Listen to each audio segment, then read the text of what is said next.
Good morning to a brand new day. Time to learn and games to play. Learning things is so much fun. Learning is good for everyone.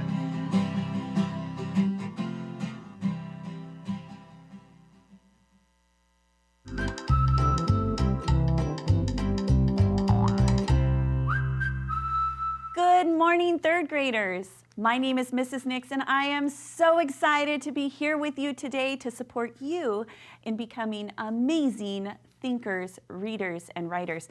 I have a story that I would love to share with you, and it's all about perspective.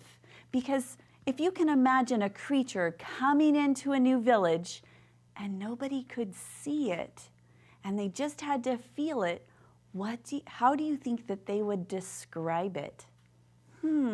Lots of different perspectives. And so if that's something that you would enjoy reading about, Elephant in the Dark is a book just for you. And it's based on the poem by Rumi. So you can check this book out either through your local county library or go online and check it out with Sora. Now, speaking of Sora, we love to celebrate our schools here in Fresno Unified that are checking out books using Sora, and we do a countdown of the top 5 schools that are the top checkout schools. So let's check out who is in that 5th position this week. And if I turn it over, I'm going to see it's Boerne Elementary, our little Boerne Bears. So great job, Boerne. So proud of you for checking out those books and becoming amazing readers. All right, speaking of readers and getting our minds to be working fantastically, I want to put a little plug in. Here at PBS, we love to share these fun activity workbooks. They're totally free. All you need to do is see that address that's popping up on the screen. You just send me a note. Let me know your address, and I'll make sure that one of these get put in the mail for you at home, and it's totally free. There are word searches and puzzles and all sorts of games, and it's totally free. All right, are we ready to start today? We've got 3 things that we're going to go through. We're going to start out by looking at common roots, closed syllables, and context clues. Are you ready? Let's warm up that super smart muscle that you've got, your brain. I've got some high frequency words for us to practice this week, and let's go through and read them together. Here we go. Would, should, yellow, years, your, right, laugh, and does. Some of those words sounded the same. Do you remember what those were called? That's right, homophones. We'll get to them as the week continues, but if there's a word up here that you think to yourself, I don't know how I would use that in a sentence, or I'm not sure how to spell it, that's okay. It's all about your being in control of your learning success. So jot it down and practice it throughout the week. Okay, I have 2 words we're going to look at today. I have would, W-O-U-L-D, and should, S-H-O-U-L-D. Now, would is really just the past tense of will, and should has a little bit more obligation to something. You can kind of use them interchangeably. But remember, should is a little bit more of an obligation. Okay, let's use them in a couple of sentences. The bus driver told us which bus we take. So really we could put either one of them, and that be very helpful. Okay, so if there's an obligation, probably our bus. So the bus driver told us which bus we should take, probably because that's the one that we should be doing, right? And that would be very helpful. It's very helpful when a bus driver can let us know which one we should be taking, right? Excellent job. All right, 3rd grade, let's go down, let's start talking about these common roots that are here. Now, common roots are simply that smallest piece of our word, and by knowing what those common roots are, what the meaning is, we can then expand our vocabulary and we can understand what other words mean. So let's look at an example here. So I've got 3 words: react, action, and active. So do you see a word part in here that's the same in all 3? Awesome, it should be act. So if I cover it up just right here, you can kind of see it. React, I've got ACT, action, and active right here. And if I know what act means do or go. And that makes sense because when I think about these 3 words, react, action, and active, I know that it has something to do with doing. I'm very busy with something. Now, here's another example. I've got telephone and television. Do you see a word part that's the same in both of these words? Excellent. It should be that tele, T-E-L-E. So you can see that in both of our words, and that simply means it's far off, afar, or at a distance. And that makes sense too. So we use a telephone to talk to people who are far away, and we watch the television that has people that are far away. They're not necessarily in our home. So we're going to look today for some common roots. Okay, let's go through. Our next thing that we're going to talk about today are syllables. Now, remember way back in August when we started talking about syllables, we talked about that there are actually 6 different syllable types. And the one that we're going to focus on today is the closed syllable. So I brought out this poster just so that we could kind of remember there's lots and lots of different ones that we have, but we're going to talk about the closed syllable.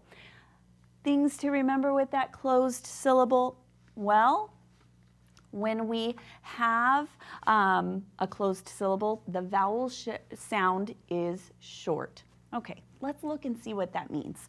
So when I come to a word, and it could be any type of word, this is a great example. The first thing that I want to do is I want to find my vowels. Do you remember vowels? A, E, I, O, U. Perfect. Okay, so let's look and see. Do we see any vowels? Okay, I see 2 of them right here. So there's an A and an E. I'm going to put a V for vowel at the top just so that I can remember. Now, look at my letters that are in between. I'm training my brain to see this. And I see that there are 2 consonants. Now, anytime I have this pattern where I've got this vowel, consonant, consonant, vowel, I know I can split my syllables right between my consonants. And then I'm going to have short vowels in both, and these are closed because it's followed by this consonant. And I know because I've got that consonant, my vowel is short. So if I were to sound this out, I would say magnet, magnet. It helps us when we're going through and we're sounding out our words. Okay, now remember, every word has, or every syllable has a vowel sound. Let's try it again. Let's look for our vowels. Do you see them? A, E, I, O, U. So I see a U and an E. So those are my vowels. Do I see any consonants? Yep, I've got 2 of them. Ooh, it's a double M. That's really easy. My brain really can see that one. But I'm going to split my syllables. I've got 2 syllables, 2 vowel sounds, 2 syllables, and they're going to be short because they're closed with a consonant. So, summer. Okay, last one. I know that you're starting to see that pattern. Great job. Let's look for our vowels. A U and an E, just like that. Are you doing it with me at home? Oh, you're amazing. Okay, 2 consonants. I'm going to put C's for my consonants. Split between my C's, I've got 2 syllables. They're closed syllables because they've got a consonant after the vowel, so they're going to be short. Number, number. Excellent job. Okay, so let's look and see what does this look like with in our practice books. Okay, so we're going to go through, we're going to start right with those syllables. So looking here, we're going to read each of the words, and then what we want to do is, did it get divided correctly? So look here, we've got the word rabbit. Okay, how are we going to split it? Do you remember what I said to do first? Yes, look for the vowels. Okay, so I've got a vowel here and a vowel here, so how many syllables am I going to have?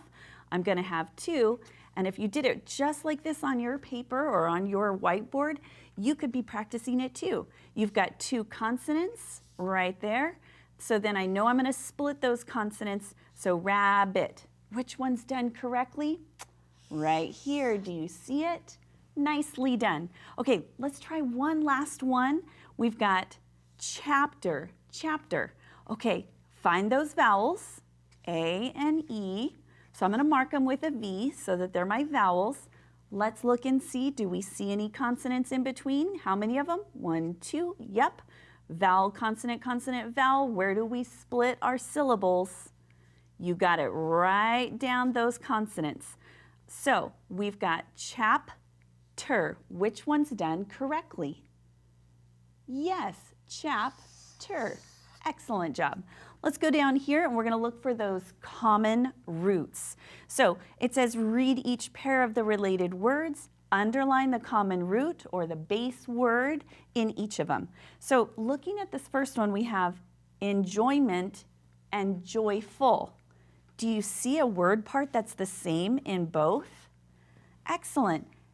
Right there, joy here and joy here. So it's about happiness. All right, let's do one last one right here. We've got musical and musician. Do you see a word part that's the same in both? Yes, I see the word music right here. So what do you think both of these words have to do with? That's right, they both have to do with music. And so you can help figure out what those words mean in context when you know those little word parts. Okay, so here's our last part that we're going to finish up today. We're going to talk about some context clues because authors are always trying to give us a little bit of information. I have a sentence here. We're going to see if we can figure out, using the rest of the words around the sentence, to help us figure out what that meaning is. So let's read it together, big and loud. So there are many volunteer groups who provide assistance or relief to people in need. Okay, what does the word relief mean? Well, if I back up just a little bit, there are many volunteer groups who provide assistance or relief. There's a little context clue. So when they have or, I know that assistance and relief mean about the same thing. So does it mean that I have maps or help? That's right, relief is help. They provide help. Excellent job. So today, I just want to say thanks for hanging out with me as you're getting ready for school. And remember, you are responsible for your learning success. So listen, ask questions, and share your ideas, because together we can do so much more. Have a great afternoon. I can't wait to see you back here tomorrow on PBS. Have a good one.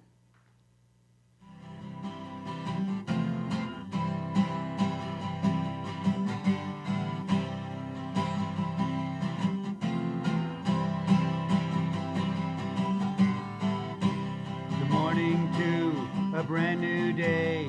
Time to learn and games to play. Learning things is so much fun. Learning is good for everyone.